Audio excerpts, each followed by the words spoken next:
నా సావర్కర్ దేశభక్తి పరుడు అంటారు. దేశం ప్రకారం ఏంటంటే సావర్కర్ అనే వ్యక్తి లండన్లో చదువుకునేటప్పుడు అక్కడ ఇండియా హౌస్ అని ఒకటి ఉండేది. ఇండియా హౌస్ అంటే ఒక ఇల్లు ఉండేది బ్రిటన్లో.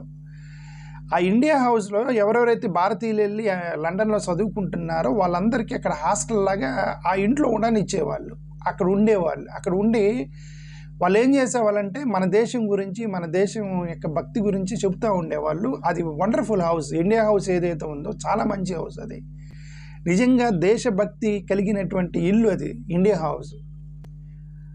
అక్కడ ఆ ఇంట్లో వీళ్ళందరూ ఉండేవాళ్ళు. ఎవరెవరు? సావర్కర్ ఉండేవాడు, మదన్ లాల్ దింగరా అని ఒక వ్యక్తి కూడా ఉండేవాడు. ఇప్పుడు ఈ మదన్ లాల్ దింగరా అని అతను ఏం చేశాడంటే బ్రిటిష్ వాడిని చంపేశాడు అక్కడ. ఎందుకంటే మా ఇండియా వాళ్ళని చంపేస్తున్నారు మీరు అని చెప్పి అక్కడ బ్రిటిష్ వాడిని లేపేశాడు మదన్ లాల్ దింగరా. మదన్ లాల్ దింగరాని తీసుకెళ్ళి ఊరేశారు. అయినా సరే భయపడలా.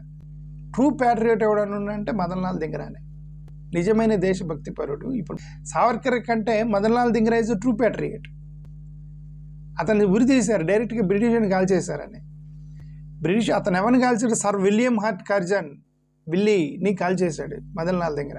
యాంటీ బ్రిటిష్ పనిచేస్తున్నారని చెప్పి దాని మీద వాళ్ళు ఒక కన్నేశారు. దీంట్లో సావర్కర్ ఉన్నాడని చెప్పి సావర్కర్ని మీద కేసులు పెట్టి ఇండియాకి పంపిద్దామని చెప్పేసి ఇండియాకి పంపిస్తుంటే సావర్కర్ మధ్యలో ఫ్రెంచ్ పోర్ట్లో తప్పించుకొని మళ్ళీ లండన్ వెళ్ళడానికి ట్రై చేశాడు. పోర్ట్లో వాళ్ళు పోలీసులు పట్టుకొని మళ్ళీ బ్రిటిష్ వాళ్ళకి అప్పగించారు సావర్కర్ని. సో అతన్ని తీసుకొని వచ్చి భారతదేశానికి పంపించారు. అండమాన్ నికోబార్లో ఒక జైలు ఉండే, ఆ జైలు సెల్యులర్ జైల్లో వేశారు సావర్కర్ని. అక్కడి నుంచి started writing letters to British people. అక్కడి నుంచి బ్రిటిష్ వాళ్ళకి లెటర్ రాయటం మొదలెట్టాడు సావర్కర్. ఏమని?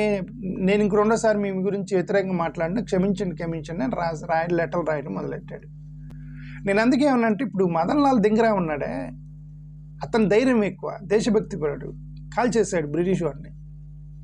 ఓకే, ఉరి తీశారు. దేశం కోసం ప్రాణాలు అర్పించాడు మదన్ లాల్ దింగరా. ఇతను జైల్లో కూర్చొని భయపడి started writing letters mercy letters to British.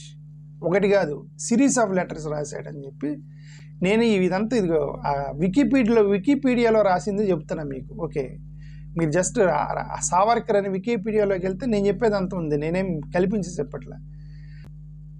చివరిగా బ్రిటిష్ వాళ్ళు ఇన్ని లెటర్లు రాస్తున్నాడు ఏంటి ఇతనని చెప్పేసి విడుదల చేశారు 1924లో. ఆ రోజు నుంచి బ్రిటిష్ వాళ్ళని ఒక మాట అనలా. ఆ రోజు నుంచి ఆ మత ప్రాతిపదికన మాట్లాడటం మొదలెట్టాడు. హిందూ రాష్ట్ర అనేటువంటి దాన్ని పట్టుకొని, ఎందుకంటే బ్రిటిష్ వాళ్ళని మెర్సీ మీద రిలీజ్ అయ్యాడు, వదిలేశారు అతన్ని. బ్రిటిష్ వాళ్ళు నన్నలేడు.